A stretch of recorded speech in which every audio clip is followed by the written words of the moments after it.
Hi guys, welcome to Podiatry Practice Mastery. My name is Don Pelto. I am a full-time podiatrist in Worcester, Massachusetts, and I am here to help you with any of your problems in your practice. I have many videos on different aspects of practice management you might enjoy, and also if you put a question underneath any of the videos, I'll try to answer them in a future video. Thanks.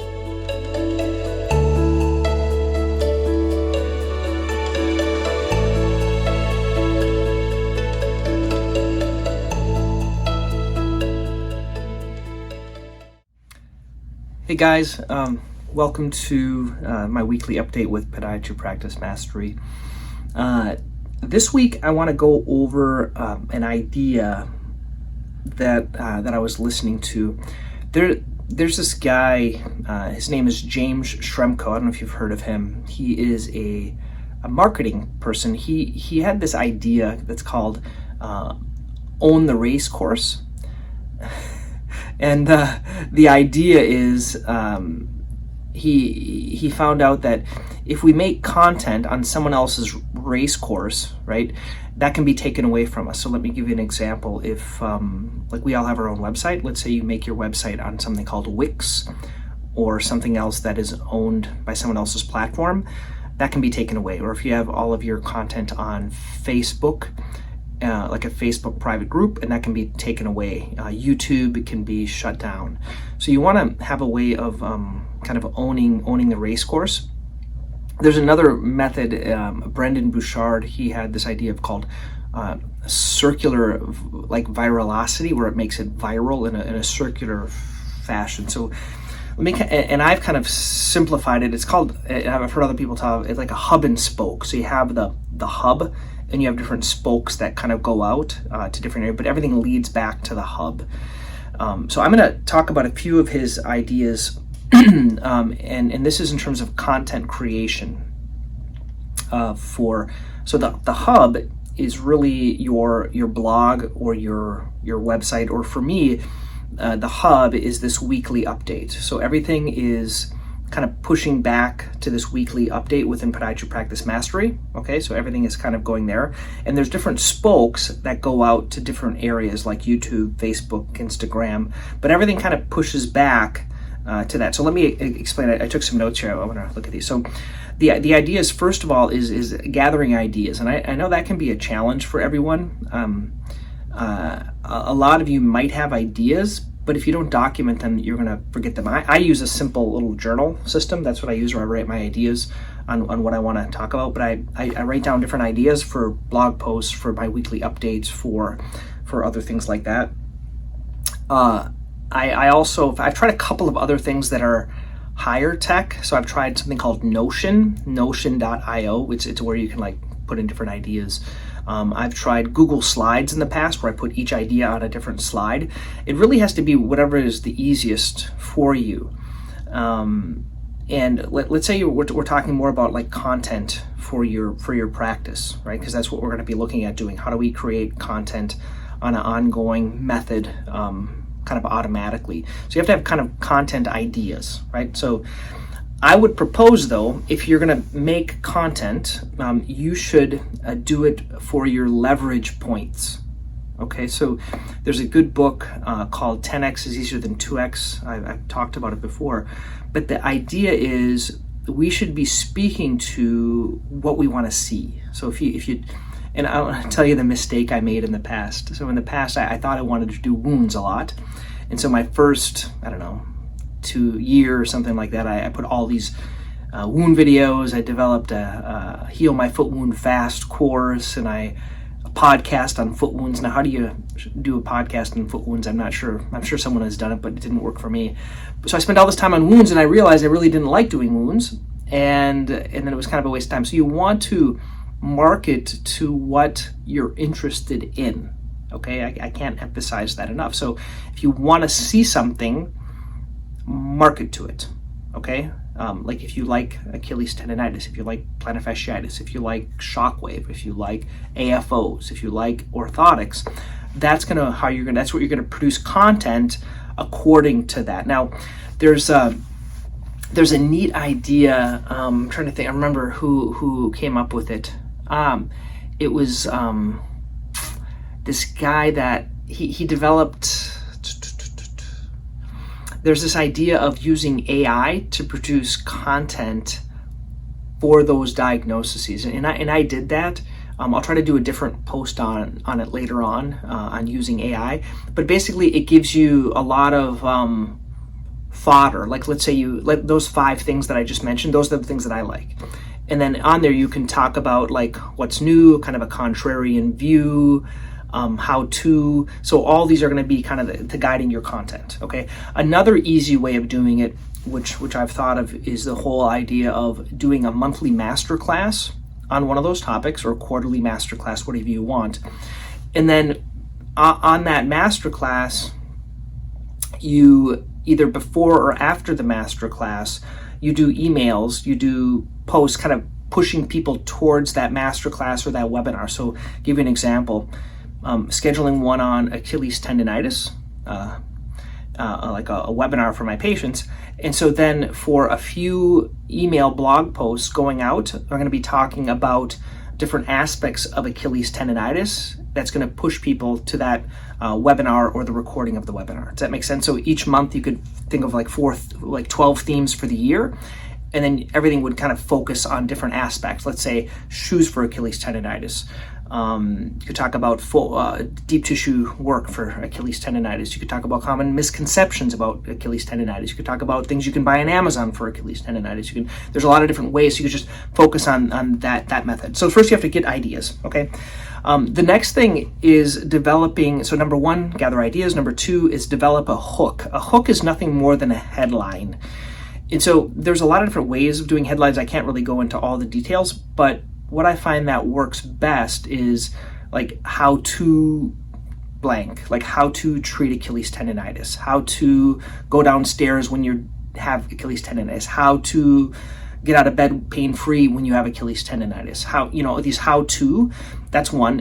You can talk about mistakes. So people like these mistakes, like mistakes people make with Achilles tendonitis, or misconceptions that people have with Achilles tendonitis, or I'm just talking about the Achilles tendon. So these are different, like these mistakes, how to, misconceptions, problems,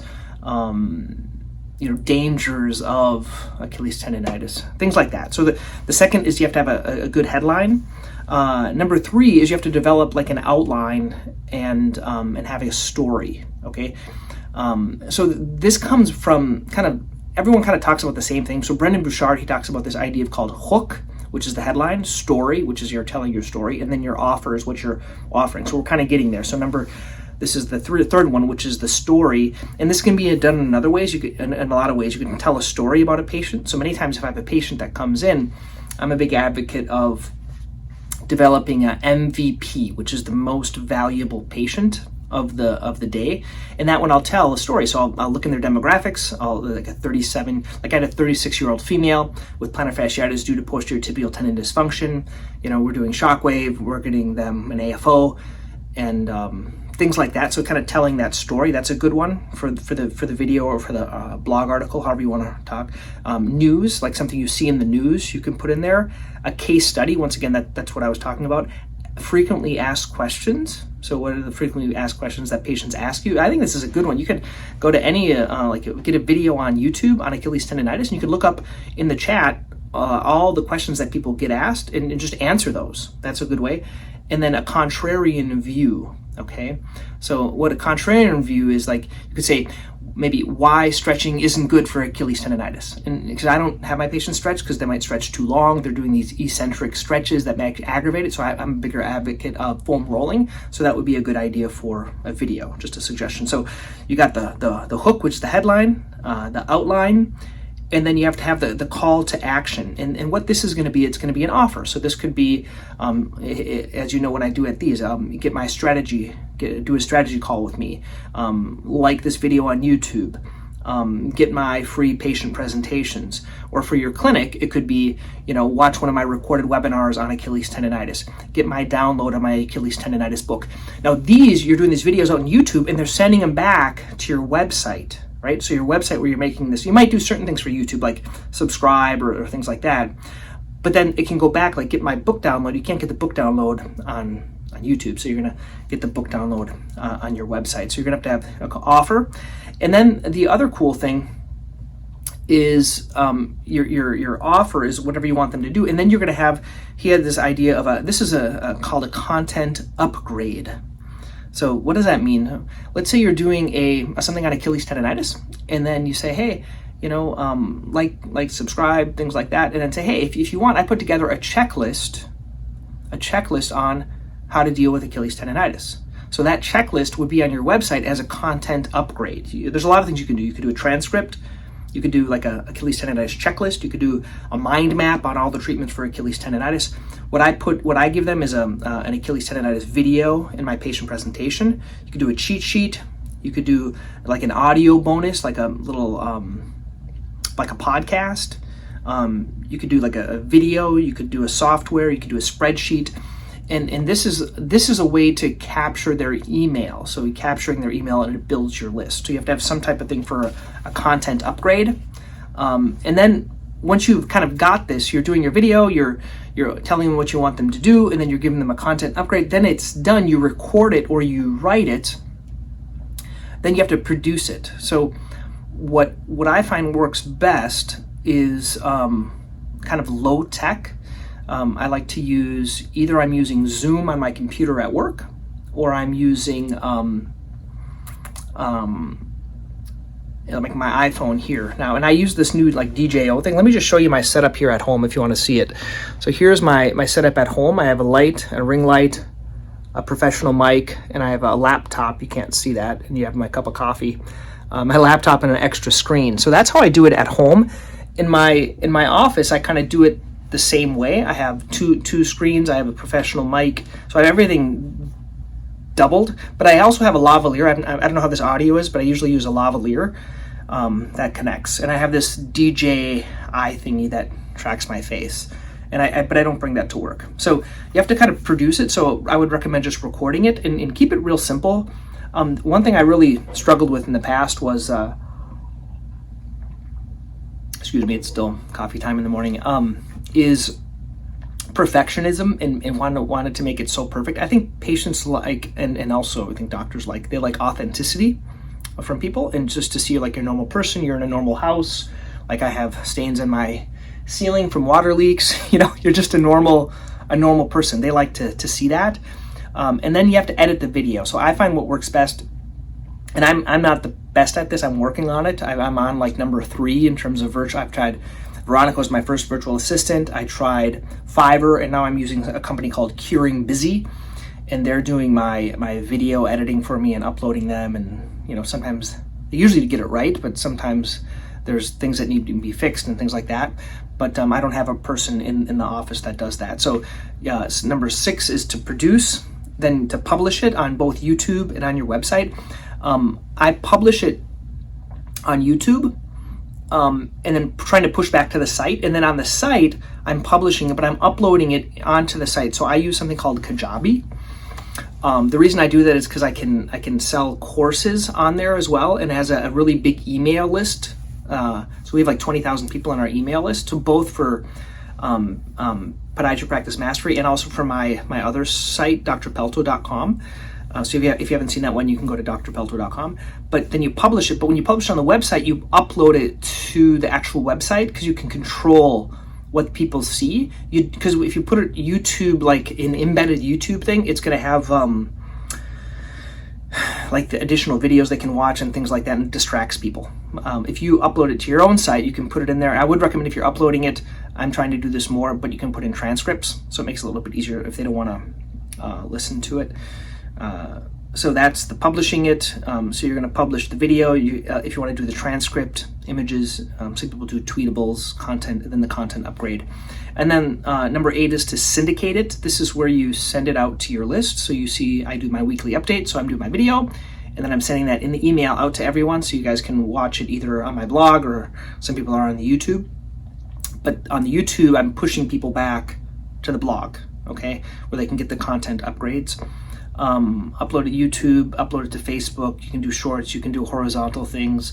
Let me just show you this cool thing. You're gonna like, maybe you'll like this there. Look at this. I can switch it with this little DJO. Isn't that cool? You can switch it back and forth. Anyway, I just thought that was cool. So you can do like if you want to do like a Facebook short or like a Instagram or LinkedIn, you can just switch that around if you want to play with this thing. And then you can promote it. That's number 9 with paid ads. I'm not an expert in paid ads. I don't use as many paid ads. Probably should. I think I would reduce. I was just thinking about this recently. I think I would reduce my learning curve a little bit because, like, the amount I pay for people to do other things, I could just funnel that money into paid ads, and I think it would have a better benefit. Then you want to review kind of your stats and things like that, and then repeat it. So those are the ideas for for owning the race course. This was James Tremco's ideas. He's got a great book. I think it's called like Work Less, Make More, or something else like that. It's a really, really good book. I would recommend doing that. So hope you guys found this beneficial. This was a little bit longer one. If you want to get my strategy call, okay, go to podiatrypracticemastery.com/strategy. You'll meet with me for 20 minutes. I'm real restricted in terms of the time that I have. It's usually Wednesday, Thursday around the lunch hour. But I'd be happy to meet with you. We can go through anything. I can help you implement some of these things, answer any of your questions. That's always the fun part of my week, is meeting with people. Or you can just shoot me an email and I'll try to help any way I can. Okay, thanks guys.